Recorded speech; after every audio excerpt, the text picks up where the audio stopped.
let's be honest. What are the alternatives when we elect our next president in November? We got one guy who says, I want to kill as many babies as possible through abortion, and I want to make it a national policy that everybody can kill their babies. That's what we can. So you vote for him, that's what you get. For the last 4 years, he hell-bent on killing as many babies as possible.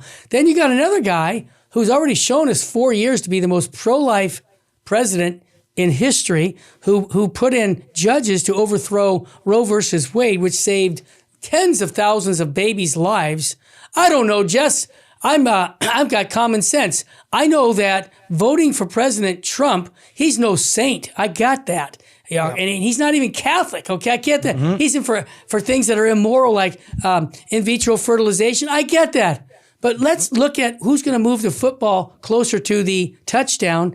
And the only guy I can think of is President Trump, because he's already got a track record with me, and so does Biden. So I'm going to say this, and Jess, you can correct me right on the air. I think any baptized, confirmed Catholic, okay, confirmed, because you got the gifts of the Holy Spirit, wisdom, and you choose Biden, that's a mortal sin, and you're participating in the killing of future babies. And I know that I'm going to get in trouble to say that, but I stand by that, because if I look at the platforms of each party, it's very clear. One says, I'm going to take unborn babies, and the other says, no, I'm not. So really, I don't see any option as a Catholic. You cannot vote for President Biden. And if you don't vote for President Trump, it's really a vote for Biden. Tell me I'm wrong, Jess. Terry, something huge just happened. What is it? In Arizona. Tell me. Yeah, the Arizona Supreme Court just affirmed, or they revived what? an abortion law that goes back to 1864. Awesome.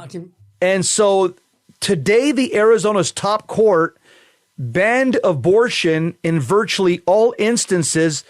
And this is a huge setback, praise God, for the pro-abortion rights in the people in Arizona, where the procedure, it was already barred starting at 15 weeks of pregnancy. Yeah.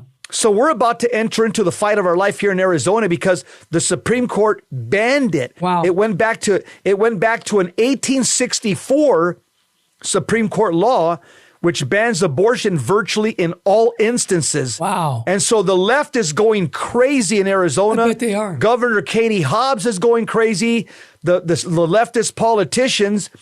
The Arizona Supreme Court, whose 7 justices were all appointed by Republican governors, ruled in favor of an anti-abortion obstetrician and a county prosecutor who took up defense of the law after the state's Democratic Attorney General had declined to do so.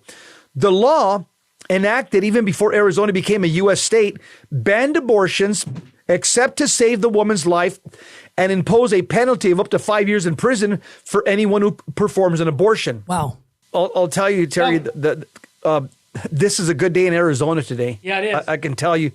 But again, I wish the 4 bishops of the state of Arizona would come out stronger and lift up their voices. We need their voices right now.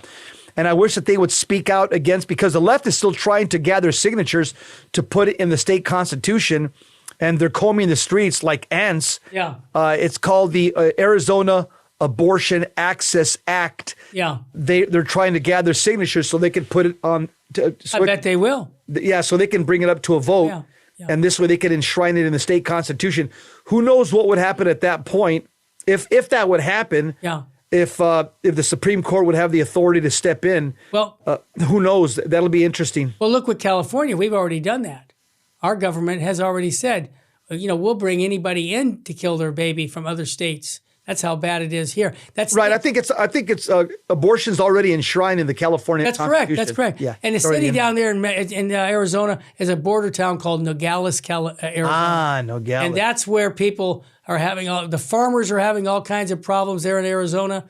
And again, Jesse, the issue right now is, do we want a country that has law and order? That's really what it comes down to. Yeah, Terry, right now we have a country of chaos. Lawlessness. It's chaos. Yeah, let's just be honest. And but I can tell you one thing: President Trump has been the most pro-life president by far. Fact. some of the things that he did, Terry, he appointed 3 pro-life justices to the Supreme Court. That's right. President Trump also deprived the abortion industry of billions of dollars funding. Yeah. Yeah, he cut their funding, federal funding. President Trump also implemented the Protect Life rule, which was a rule that was being enforced by the Department of Health and Human Services under his administration. President Trump also reinstated and expanded the Mexico City policy, which basically it ensured that our tax dollars are protected from funding abortion industries overseas across the entire world. So he stopped that. Jesse, we got 30 seconds. I got to ask you, what state should we be living? We're talking about Arizona and California. Last time I checked, you want to live in a state of grace. Exactly. Don't live in a state of mortal sin. Exactly. Absolutely. Yeah. Not talking about California, Arizona. We're talking about living in the state of grace. That's right. Remember, Our Lady of Fatima said souls are going to hell because no one is there to pray and make sacrifices. Let's sacrifice for the salvation of souls. Thanks again for joining us here on the Terry and Jesse Show. God love you.